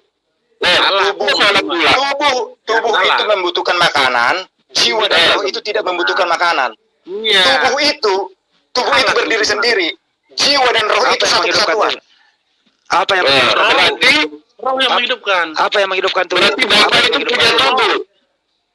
Tubuh yang Anda masuk itu apa? Iya, Waktu turun ke dunia dia menggunakan tubuh. Waktu turun ke Nah, dunia. berarti sekarang tinggal dua. Tinggal roh dan jiwa. Iya. Tinggal roh Terus mana? Terus mana tubuhnya yang bangkit dari kematian itu kemana? Ya, Diubahkan menjadi tubuh kemuliaan kan? tubuh kemuliaan. Maksudnya tubuh kemuliaan itu gimana ceritanya? tubuh kemuliaan itu adalah tubuh yang tidak memiliki daging dan darah. Iya. Kemana dagingnya Yesus? Kemana darahnya Yesus? Surga, naik ke surga. Berarti di sana ada dagingnya dong. Kemana? Anda harus tahu, itu kuasa sama seperti manusia nanti manusia pada akhir zaman, waktu manusia dibangkitkan, emang Anda pikir tubuhmu yang dulu akan dihidupkan kembali? Tidak. Tetapi tubuh kemuliaan. Terus yang masuk ke neraka siapa? Ya? Orang-orang yang masuk jiwamu. Yang masuk ke neraka itu roh saja, gitu. Jiwa. Ya? Tubuh roh kembali jiwa. katanya. Maksudnya yang masuk ke neraka itu apa? Kan Yesus mengatakan lebih baik matamu buta daripada kedua matamu masuk ke dalam neraka. Ya. Gimana tuh? Nah, ayatnya kayak gitu. Jadi gimana ayatnya? Coba. Ayatnya itu lebih bagus engkau mencungkil matamu daripada seluruh jiwamu masuk ke dalam neraka. Nah, artinya ngapain cungkil mata, kan yang masuk roh saja menurut kalian? Jiwa yang di Kan jiwa tubuh kemuliaannya ada. Punya tubuh jadi roh itu nanti punya tubuh kemuliaan. Itu kemuliaan itu gimana sih ciptanya? Tubuh kemuliaan itu tidak memiliki darah dan daging. Seperti itu, seperti Elia. Makanya di surga itu tidak ada nafsu birahi, tidak ada seksual di sana. Karena terus kalau tidak ada nafsu birahi, tidak ada seksual, kalian bukan manusia lagi. Tetap manusia. Hidup seperti malaikat. Hidup seperti malaikat. Hidup seperti roh. Seperti Elia. Tubuhnya itu berubah. Hidup seperti malaikat. Maksudnya kayak mana itu? Kayak mana itu? Coba terangkan. Hidup seperti malaikat. Kayak mana? Apa sih hidup seperti malaikat? Malaikat itu kan roh. Malaikat itu kan roh. Jadi kamu semua menjadi roh gitu? Seperti malaikat hidupnya. Seperti itu. Jadi hidup kalian nanti di sana kayak roh gitu? Iya, seperti kemuliaan. Jadi kalian nggak makan lagi? Nggak perlu makanan. Nggak perlu minum lagi? Makan. Berbeda. Kalian nggak minum lagi gitu? Di sana nggak minum lagi, ngapain minum? Oh, tidak ada gitu. Tidak. Jadi kalian tidak lagi. Di sana jadi kalian itu nikmatnya di mana gitu? Sementara kalian adalah manusia. Nikmatnya itulah yang namanya hidup kekal. Tidak ada kesedihan itulah nikmat. Hidup kekal dengan hidup sementara itu berbeda, saudaraku. Sementara ini kita pakai daging begini, banyak dosa. Karena apa? Kita memiliki tubuh, nafsu birahi. Harusnya dalil yang ada di dalam kitab kalian bahwa manusia akan diupah sesuai dengan pekerjaannya di muka bumi. Itu di muka bumi jangan pakai jasad, harusnya roh seperti malaikat dong. Maksudnya? Yang jelasnya Elia sudah menjadi barang contoh bahwa tubuhnya dirubahkan, dia nggak mengalami kematian. Tapi tubuhnya jadi tubuh kemuliaan. Jadi tubuh kemuliaan, bisa terbang dia ke atas. Buset, tubuh kemuliaan. Apa sih itu? Tubuh kemuliaan apa sih? Tubuh kemuliaan itu tubuh yang kekal, yang tidak ada busuknya, tidak ada bayinya. Yang sampai di sana di surga itu manusia atau bukan? Tubuh manusia dirubahkan tubuhnya menjadi yang ada di sana itu manusia atau bukan? Itulah sebabnya kenapa nanti di surga itu manusia hidup kekal, karena manusia itu tidak memiliki darah lagi, tidak memiliki tubuh seperti kita pada umumnya, karena sudah memiliki tubuh kemuliaan. Itulah makanya di surga itu hidup kekal, saudaraku. Kalau punya darah berarti masih ada kematian. Nah, kalau Tuhan mau menciptakan manusia lengkap dengan jasadnya di surga, apa nggak bisa? Maksudnya? Kalau Tuhan itu mau menciptakan manusia di surga lengkap jasmani, jasad, dan roh supaya dia bisa menikmati segala hasil yang diupayakan ketika hidup di dunia, apakah nggak bisa? Penciptaan itu sudah selesai selama 6 hari cuma bisa saja, tetapi Tuhan tidak melakukan itu. Kenapa bisa? Terus karena gini, kemahaadilannya mana? Saudaraku, kalau seandainya di surga nanti seperti kita pada umumnya sekarang punya darah, punya tubuh fisik seperti sekarang, maka akan menimbulkan banyak dosa-dosa lagi nanti di kehidupan yang baru di surga. Karena apa? Kalau Tuhan mampu menghilangkan jasad kalian, kenapa Tuhan tidak mampu menghilangkan nafsu kalian? Nafsu amarah, nafsu Itu- murka. Itu sudah kodrat manusia di dunia, sudah kodrat manusia. Nah, makanya itu sekarang gini, benar nggak manusia akan dibalas sesuai dengan perbuatannya kelak? Iya, benar. Benar. Yang taat beribadah di hari Minggu itu tubuhmu atau rohmu saja? Roh Di dalam- aslinya itu. Jadi Yang berjalan ke gereja itu rohmu atau jasadmu juga? dua-duanya. Kristenan. Ya. Dua-duanya. Oke. Ya, ingat ya, kalian bilang dua-duanya. Nah, sekarang apa balasan buat yang pergi ke gereja berjalan itu? Dari Tuhanmu kelak. Balasannya di saat orang pergi ke gereja berserah diri kepadanya akan mendapatkan kehidupan yang kekal nantinya di surga. Nah, yang mendapatkan hidup yang kekal, rohnya atau jasadnya yang berjuang berjalan ke gereja itu tidak. Roh. Karena yang menggerakkan jasad, yang menggerakkan jasad itu adalah roh. Nah, sekarang roh itu bisa bergerak ke sana tanpa jasad. Maksudnya? Rohmu bisa bergerak ke gereja tanpa jasadmu. Kalau manusia itu udah terdiri dari tubuh, jiwa, dan roh. Jadi kok Tidak berjalan? bisa dipisahkan selama di dunia. Tidak bisa dipisahkan selama di dunia. Sekarang Anda berzina. Yang berzina itu roh atau jasad? Jasad. Berarti yang masuk ke neraka? Jiwa kita lah. Begini. Roh yang masuk. Tunggu. Yang berzina siapa? Gini juga. Yang berzina siapa? Yang berzina itu tubuh. Nah, yang masuk ke neraka? Jiwa. Roh. Jiwa lagi. Jasadmu yang berzina itu nggak dapat siksaan. Begini dengar lo. Ketika itu Katanya manusia disiksa, dibalas dengan perbuatan manusia itu sendiri. Sekarang yang pergi ke gereja adalah tubuh Anda. Lalu, apa balasannya buat tubuh Anda? Tubuh ini hanya wadah loh. Tubuh ini hanya wadah. nanti Ya, dibahas. sekarang saya balik. Yang melakukan pencabulan rohmu atau jasadmu. Begini dengan maksudnya. Jasad. Jangan asumsi, ini logika supaya Anda sadar. Kita logika. Bentar. Ya, nah sekarang yang berzina itu siapa? Roh. Tubuh lah. Nah, kenapa roh yang disiksa di neraka? Kenapa bukan tubuh? Dari neraka, jiwanya disiksa. Karena jasad itu tidak kekal, saudaraku, tidak kekal jasad itu. Jasad itu akan kembali ke tanah. Dari mana kamu dijadikan akan kembali kamu menjadi tanah. Tetapi kamu itu akan hidup. Sekarang begini, apakah rohmu bisa berzina tanpa jasad? Oh, tidak bisa. Nah, tidak bisa. Berarti jasad juga memiliki peran untuk berzina, gitu kan? Iya, emang iya. Emang Anda harus tahu zina itu berasal dari mana? Kenapa dia enak-enakan jadi tanah sementara dia ikut andil pada saat kamu berzina? Kok enak-enakan jadi tanah? Justru nanti dia tersiksa di api neraka. Lebih baik rohmu itu menjadi tai ayam daripada kamu masuk ke neraka disiksa. Ketika kamu itu jadi dagingan, Anda salah. Nah, Anda yang salah. Karena Yesus mengatakan bahwa setiap perbuatan manusia akan dibalas sesuai dengan perbuatannya masing-masing. Ya dibalas. Manusia terdiri roh saja atau jasad? Roh dan jasad. jiwa dan roh. Nah, Anda melakukan kebaikan roh saja atau ikut jasad? Tubuh, jiwa dan roh. Roh dan jasad. Berarti ketika Anda masuk ke dalam surga, jasad yang berjasa membawa kalian ke gereja ikut atau tidak?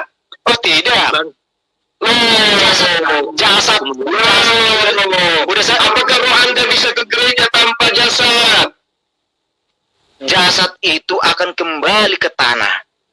Itu menurut logika Anda. Tapi Yesus mengatakan nanti di surga ada perjamuan, ada makan-makan, bahkan ada perkawinan. Itu di surga menurut Yesus. Bahkan di dalam kitab Anda, Yesus menjanjikan 100 istri. Berkawin. Oh, Anda salah. Anda Salah lagi. Nah, sekarang Anda ke gereja yang datang adalah kawinan di sana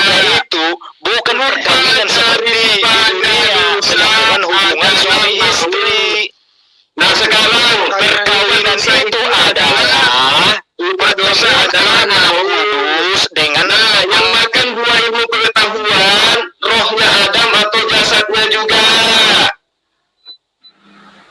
Adam harus tahu. Nggak usah bilang Anda harus tahu. Ini saya sedang ngajarin siswa sekolah minggu. Yang makan buah ilmu pengetahuan, rohnya Adam atau jasadnya juga. Makannya Adam. Kok rohnya pula? Dari mana kok rohnya yang makan buah?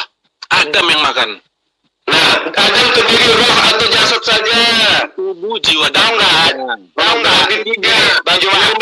Yang makan buah ilmu pengetahuan siapa? Jasadnya saja atau rohnya saja? Adam yang makan. Waktu Adam memakan, tubuhnya Adam memakan itu buah larangan itu. Nah, yang diusir dari Taman Eden, tubuhnya saja atau rohnya juga ikut? Adam yang diusir. Dua-duanya. Nah, setelah kembali nanti ke Taman Eden, dua-duanya atau cuma satu aja? Adam yang diusir. Apa lagi? Bahlul. Orang kalau berbicara Adam, Tuyul, berarti ikut rohnya dan jasadnya. Ya iyalah, kenapa kau bilang rohnya? Ngapain pula kau tanya yang diusir itu adalah Adam? Kan kita tanya, roh dan jasadnya atau jasadnya saja atau rohnya saja? Yang diusir Adam. Cuma tidak mengerti kuasa Tuhan. Dan juga berpikir seperti pikirannya sendiri. Memahami firman Tuhan itu bukan seperti memahami di dalam pemikiran manusia di dunia ini. Jadi kamu enak-enakan bersinah aja dong sekarang kamu. Kan jasadmu nggak disiksa nanti. Rohmu aja yang kembali, ya kan? Ya jasad kan disiksa nanti di neraka. Lah gimana sih? Jasadmu yang disiksa, rohmu aja. Roh itu nanti disiksa di neraka.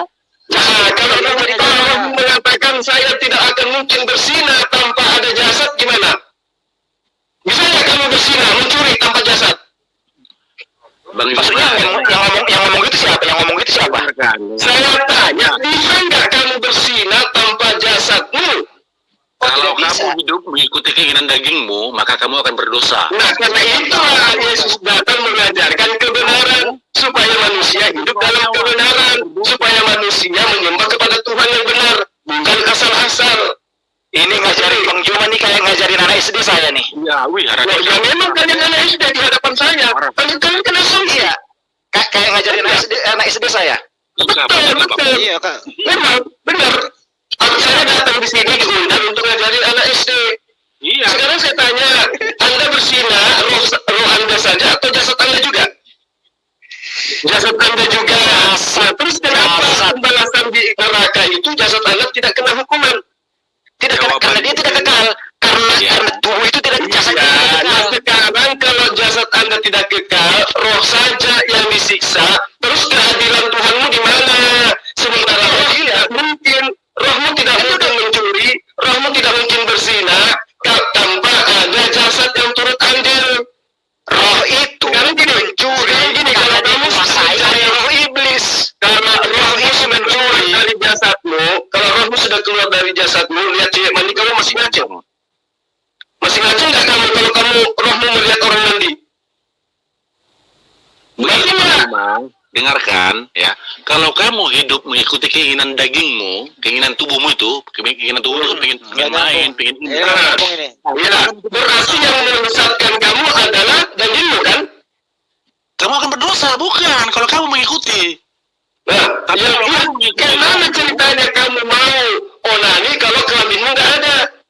Makanya kamu harus tahan. Loh. Terus kemudian kamu nggak tahan gimana? Nggak bisa, harus tahan. Loh, ya itu bagaimana dengan nenek moyangnya Tuhanmu itu yang penuh bersinah sejarah sinah-sinahnya di mana-mana terjadi itu gimana ceritanya? Dia berdosa dia. Dia berdosa, tetap berdosa dia. Dia berdosa dia. Nah, terus yang dihukum apanya? Jasadnya atau rohnya? Rohnya nanti. Nah, yang melakukan persinahan rohnya atau dagingnya? Jiwanya akan dihukum. Bagaimana ceritanya? Sementara manusia itu diupah sesuai dengan konsep sebagai manusia. Kalau Anda mengatakan Tuhan Maha Kuasa, maka Tuhanmu mampu membangkitkan manusia yang sudah mati. Makanya dikatakan hari kebangkitan. Kalau roh tidak akan pernah bangkit, roh itu tidak pernah mati. Yang dikatakan kebangkitan kebangkitan itu adalah bangkitnya tubuh. Iya, betul. Hari kebangkitan nggak ada roh itu bangkit. Roh itu tidak pernah mati. Iya, betul. Iya. Nah, sekarang kamu kenal nggak bahwa Yesus pernah mengajarkan hari kebangkitan? Ada. Nah, yang bangkit apa? Roh. Tubuhnya. Nah iya, maka dari itu tubuh dan jasad dan rohlah yang dibangkitkan. Karena itulah yang berzina, itulah yang akan masuk ke neraka. Yang sujud di dalam rumah ibadah, itulah yang akan ke surga. Manusia kembali kepada kodratnya manusia. Hidup bersosialisasi sama di dunia.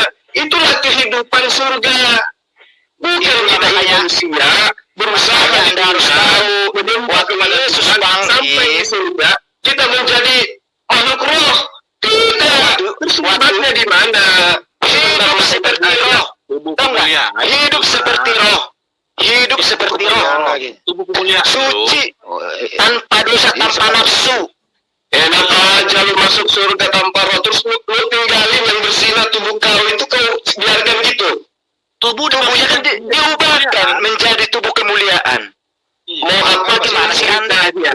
Yang jelas kamu lengkap dengan Bang Andi dulu, Bang Andi. Tubuhnya dibangkitkan, tapi tubuh kemuliaan. Banyak. Tubuh kemuliaan apa sih? Tubuh kemuliaan itu tidak memiliki daging seperti kita pada umumnya dan tidak memiliki darah. Jangan-jangan rohnya orang ini biasa unani lagi tanpa jasad. Kan ada tubuh itu apa sih tubuh kemuliaan apa sih? Kalau menurut saya dengerin dulu. Yang kalau menurut saya tubuh kemuliaannya tubuh yang mulia. Betul ya? Iya betul. Tubuh yang mulia adalah tubuh yang suci. Ya. Tubuh yang suci dan yang kudus. Iya. Oke, tubuh itu tubuh kemuliaan. Sebentar dulu. Ya. Tubuh itu apa tubuh? Tubuh itu apa? Tubuh daging lah. Itu tempatnya roh. Ya. Ya oke. Terus mulia? Yang mulia apa? Tubuh. Artinya Kemuliaan. Tubuhnya itu dijadikan kemuliaan. Ya. Artinya apa? Tubuh yang tidak memiliki hawa nafsu. tubuh diubah jadi kemuliaan. Terus menjadi apa? Ya. Berarti gini, kalau tubuh kemuliaan itu adalah roh tanpa nafsu, berarti semua manusia, mau yang kafir, mau yang ateis, kalau dia bangkit, semuanya tubuh kemuliaan dong, karena tidak ada lagi roh yang bernafsu. Sekarang saya tanya Anda dulu. Kalau Anda nanti masuk surga, di surga itu tempat kudus nggak? Tempat suci maha kudus nggak surga itu? Ya jelas, tempat suci dari surga masuk itu adalah orang-orang kudus. Sekarang saya tanya Anda nih. Waktu Anda nanti di tempat maha suci maha kudus, Anda melakukan hubungan suami istri nanti di sana, ya kan? Itu tidak apa-apa. Ya tidak lahir. Sekarang saya tanya, emakmu sama bapakmu melakukan persaudarahan sehingga kamu lahir, itu kotor menurutmu? Enggak, saya tanya sama Anda, Kak. Kalau itu sudah terjawab oleh jawabanmu. Sekarang kamu lahir itu hasil yang sesuatu yang buruk atau sesuatu yang kudus? Oh tidak, karena sudah dipersatukan. Nah, terus kalau di surga nanti dipersatukan oleh Tuhan, nggak bisa. Menurut Anda itu bisa kan? Tapi sekarang saya tanya Anda dulu. Anda sekarang punya istri. Apakah Anda layak berbuat melakukan hubungan suami istri di rumah ibadah Anda? Saya tanya dulu.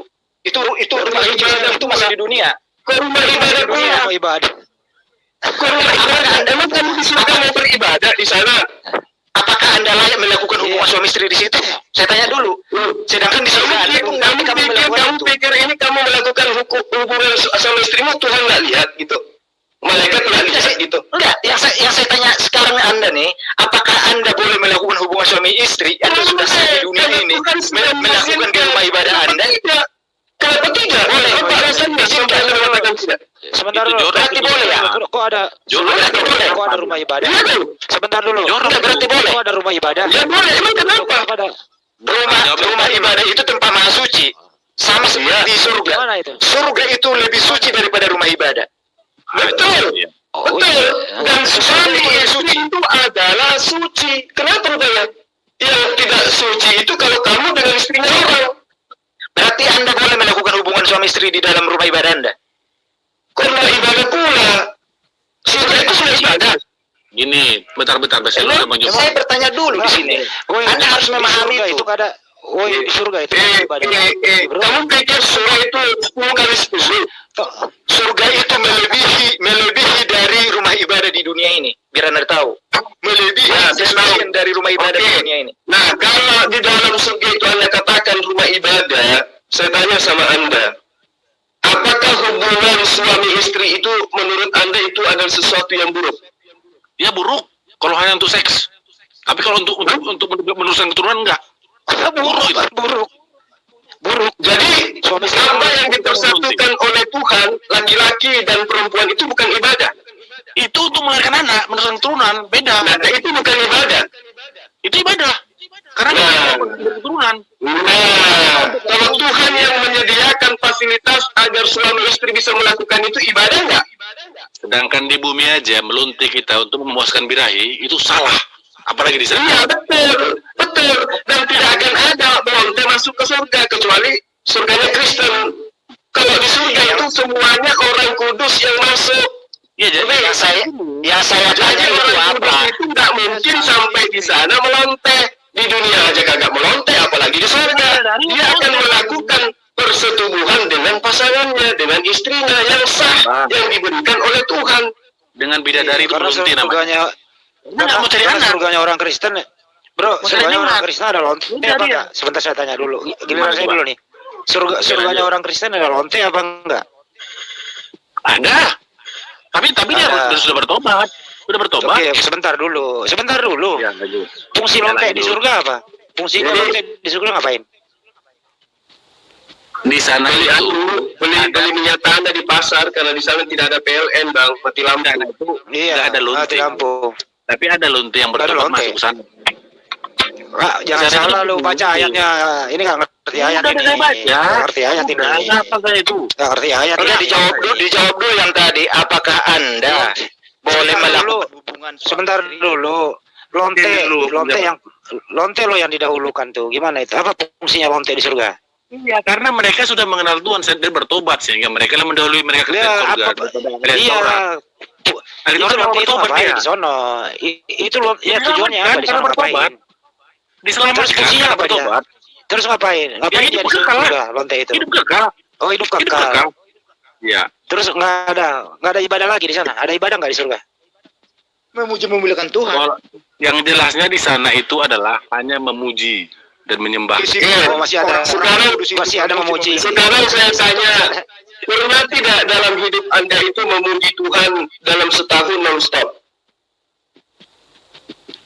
Untuk apa?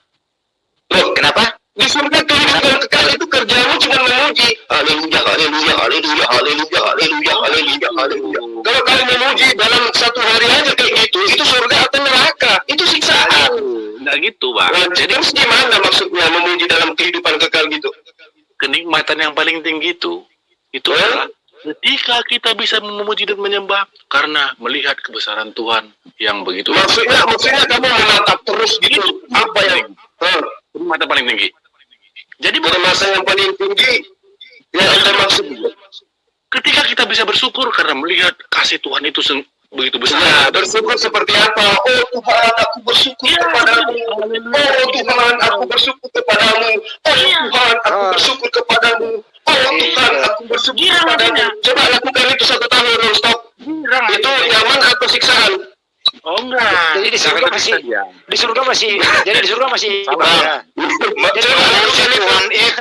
memuji Tuhan itu bukan berarti kita selalu menyebut dengan hal seperti itu, tidak.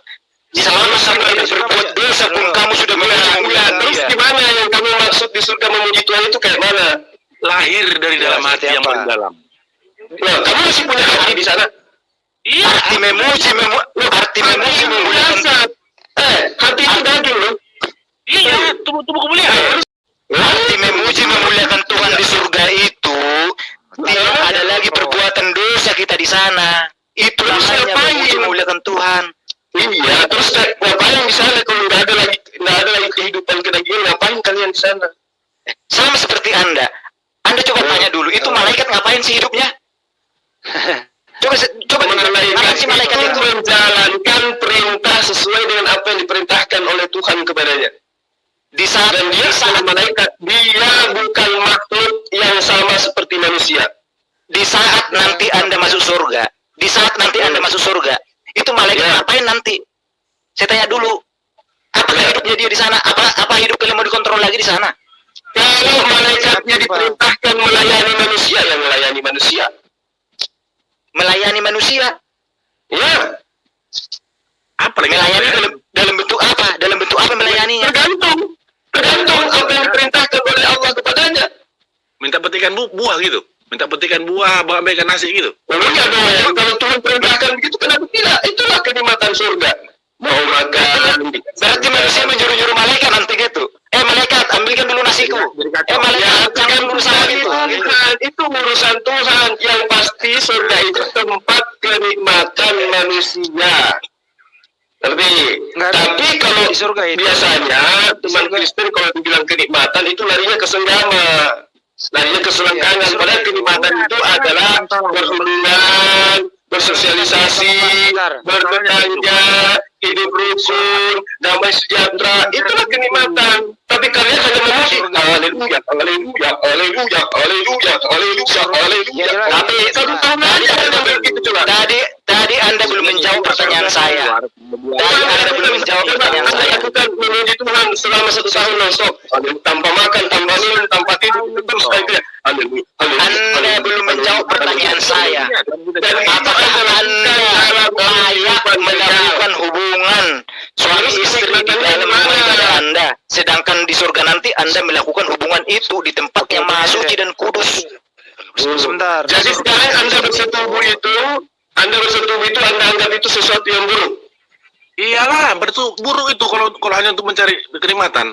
Tapi kalau sekarang kamu dengan istrimu cuma bersetubuh aja dalam sehari itu, terus aja kau kerja. Oh, kami mau buat anak. Beda. Sekarang Anda di surga itu berhubungan suami istri mau membuat anak. Apa cuma hanya melampiaskan nafsu doang? Atau mau curhat aja? Tidak, itu adalah bagian daripada keadilan Tuhan. Jika di dunia ini kamu menjaga perintah Tuhan agar kamu tidak berzina, tidak menzalimi dan seterusnya, itu akan diberikan oleh Allah. Makanya Yesus menjanjikan 100 istri. Barang siapa yang meninggalkan anaknya, harus tahu kenapa manusia dikasih karena 100 kali lipat di surga. Coba Anda harus tahu kenapa manusia dikasih nafsu birahi itu untuk menjadikan kita keturunan, memberikan keturunan. Itu makna hubungan suami istri. Di surga ngapain kamu memiliki hubungan itu kalau tidak bisa membuat anak di sana? Sebentar, silakan Kristen. Bantu Bang Endi. Enggak, tunggu bentar. Masalah suami istri ya, nggak semua orang suami istri punya anak gitu, nggak semua orang punya anak. Ya jadi kalau nggak punya anak, orang tuh nggak usah lagi berhubungan suami istri gitu. Maksudnya yang mandul ya udah nggak usah lagi gitu. Artinya kan mandul, ya udah nggak usah berhubungan badan lagi. Karena kan tujuannya buat anak, tujuannya. Ya kalau nggak bisa dapat yang mandul. Tujuannya membuat anak. Terus tujuan kalian di surga nanti membuat anak juga. Nah, saya tanya gini Bang Sijabat sama Bang Kuan. Kalau yang mandul, dia kan udah tahu nih, misalnya Pak Kuan ya, tahu ada kelainan nggak bisa dapat anak. Walaupun mau berhubungan badan 1000 kali pun nggak akan dapat anak. Apakah Pak Kuan udah nggak usah lagi berhubungan badan karena nggak bisa dapat? Yang jelasnya tujuan saya mau anak. Bang, orang percaya sekalipun dia mandul, kalau dia percaya dia bisa mempunyai anak. Kalau asalkan dia percaya sama Tuhan. Bang, kita clearkan aja dulu. Daripada muter-muter, silahkan saudara Kristen jelaskan seperti apa sih aktivitas di surga kalian. Silakan Bang. Nanti Bang Juma akan jelaskan yang sama. Jadi begini ya. Di surga apa? Di surga tetap beraktivitas. Karena di sana dikenal ada buah-buahan, ada daun-daun yang bisa memulihkan, dan ada Tuhan yang kita puji. Tetap beraktivitas seperti biasa. Orang ada rumah kok. Oke. Rumah di surga ada kok. Jadi ada rumah, ada buah-buahan, masih bisa makan. Sebentar Bang. Kesusahan. Kita simpulkan dulu. Jadi ada rumah, ada buah-buahan, masih bisa beribadah. Kan gitu ya Bang ya? Bersyukurlah. Itu yang beribadah itu bersyukur, beribadah. Itu yang Menyembah, beribadah itu roh atau pakai jasad? Roh aja. Tubuh kemuliaan. Tubuh kemuliaan. Kita ada di Tubuh, situ, ya. oke. Tubuh kemuliaan punya hati ya, Bang? Iya, punya Punya jiwa. Punya hati. Itulah akal. Punya jiwa, punya hati. Yang tidak itu Artinya ada dagingnya ya, Bang? Berarti ada dagingnya ya, Bang? Tunggu gue Oke, ada dagingnya. Dua-duanya ada. Gue cuma jelasin ya. Gue cuma jelasin bentar ini blundernya. Baju mana? Tadi dia bilang Iya. di surga Gimana nggak blundernya? perlu makan. Tadi dia bilang di surga nggak perlu makan, nggak perlu ini, tapi tiba-tiba ada buah. Buah tuh untuk apa sih? Untuk diliatin ya? Untuk dimakan Dimakan atau lah. diliatin? Dimakan. Tapi bilang nggak perlu makan di surga. Tadi siapa yang bilang? Pak si Jabat atau si Nebuchadnezzar? Yang bilang di surga tuh nggak perlu makan begitu. Saya tadi mengatakan itu salah ucap saya itu. Oh, salah ucap. Saya mengatakan tapi saya salah ucap. Saya luruskan itu. Ya, luruskan Oke, aja. baik. Artinya, saya simpulkan dulu, Bang. Biar kalian nanti banyak menerangkan surganya Islam ya. Anda punya rumah di surga, Anda buah-buahan, bisa makan, beribadah. Ada perempuan, ada lonte kan di sana, gitu ya. Oh, lonte Atau ada. apa? Tidak ada lonte di sana, tidak ada. Tidak ada lagi. Ada bekas lonte. Tidak ada lagi. Ada bekas lonte. Ada bekas lonte. Oke, sebentar, Bang. Bekas yang sudah disucikan, yang sudah dikuduskan, itu yang sudah bertobat. Iya. Oke, Itu yang sudah ada bertobat. bekas lonte. Mencuri, mentan membunuh ada. Iya. Oke. Itu yang sudah Terus bertobat. ada sebentar, Bang. Ada perang naga kan di sana, bener ya, Bang ya? Ada perang naga ya? Oh, perang naga itu terjadi pada saat penyaliban Yesus. Oke. Udah Ya. ada perang naga di surga, udah. Iya, Ayatnya ada kok, jangan dibantah. Oke. Karena Oke, ketika terus Yesus ya. bangkit, aku menyediakan rumah Ya di udah. sana. Nggak usah bacain Yesus lagi bangkit, orang ngomongnya di surga kok. Iya, gitu. Saya simpulkan lagi, Iya. saya ulang. Udah lama itu, udah Saya lewat. ulang. Disitulah iblis pada saat Yesus disalibkan dan bangkit. Disitulah iblis dikalahkan di surga, dilemparkan. Udah. Sehingga surga itu suci dan kudus. Itulah perangnya. Udah cepet, Bang. Udah. Supaya tidak terjadi lagi godaan-godaan seperti yang terjadi pada Adam waktu Iya, di surga udah. pertama. Iya, jangan diganggu lagi, udah. Ada Jangan diganggu, rumah, Bang. ada buah-buahan, Ada pemerintahan. beribadah, ada bekas lonte, ada perang naga, masih bisa Oh, perang naga nggak ada. menyembah, Nggak ada. masih Perang ada naga nggak ada ibadah. lagi. Perang naga nggak ada lagi. Perang naga nggak ada lagi. Perang naga Oke, nggak ada lagi. perang naga. Lewat. Oke, udah nggak ada lagi. Oke. Jadi masih ada aktivitas ya, Bang ya, di surga Anda ya. Iya, betul. Oke, baik. Bang Juma, silakan Bang Juma tanggapi. Gimana? Oke. Bang Juma, Ya. Suara saya kedengaran? Jelas sekali, Bang. kena garang, Bang. Jelas sekali. Oke, jadi di surga Kristen itu sesuai dengan kitabnya, kata Yesus kepada mereka, aku berkata kepadamu, sesungguhnya pemungut-pemungut cukai dan perempuan-perempuan sundal akan mendahului kamu masuk dalam kerajaan Allah. Ya. Benar ya? Nah, Ya. sekarang ketika perempuan-perempuan ini masuk ke dalam surga, kenapa masih dikatakan sebagai perempuan-perempuan bodoh? Bukankah surga itu menurut Anda adalah Gimana tempat perempuannya di mana? Bang, Aku agak Itu dalam konteks penjelasannya, itu konteks penjelasannya kepada manusia waktu kita masih di sini. Di sana tidak lagi. Sebentar. Matius 25 ayat 8. Gadis-gadis bodoh berkata pada gadis-gadis bijaksana, berikanlah kami sedikit dari minyakmu. Di sana ada minyak. Dijawab, di sana ada minyak nggak? Berapa? Itu perumpamaan, itu perumpamaan. Itu perumpamaan. Arti minyak di situ adalah iman. Bagi yang mempersiapkan imannya akan mendapatkan kehidupan di surga. Biar Anda tahu, Anda jangan salah. Perintah itu apa? Sebab pelita kami hampir padam. Maksudnya apa itu pelita? Apa itu pelita? Minyak perumpamaan. Minyak perumpamaan. Pelita perumpamaan juga. Artinya apa? Pelita itu terang. Bagi yang mempunyai iman yang kuat, maka terang imannya dia akan lebih besar. Maka dia akan bisa mendapatkan kerajaan surga. Bagi yang pelitanya mau mati, berarti imannya dia itu rendah. Berarti masih ibadah di surga. Imannya mau mati, kok rendah pula. Asumsinya enggak nyambung. Ya iyalah, harusnya Anda mengatakan pelita kami hampir padam, harusnya Anda mengatakan imannya mau hilang, mau padam, mau mati. Akhirnya ada orang surga itu ditendang ke neraka karena sudah mati iman.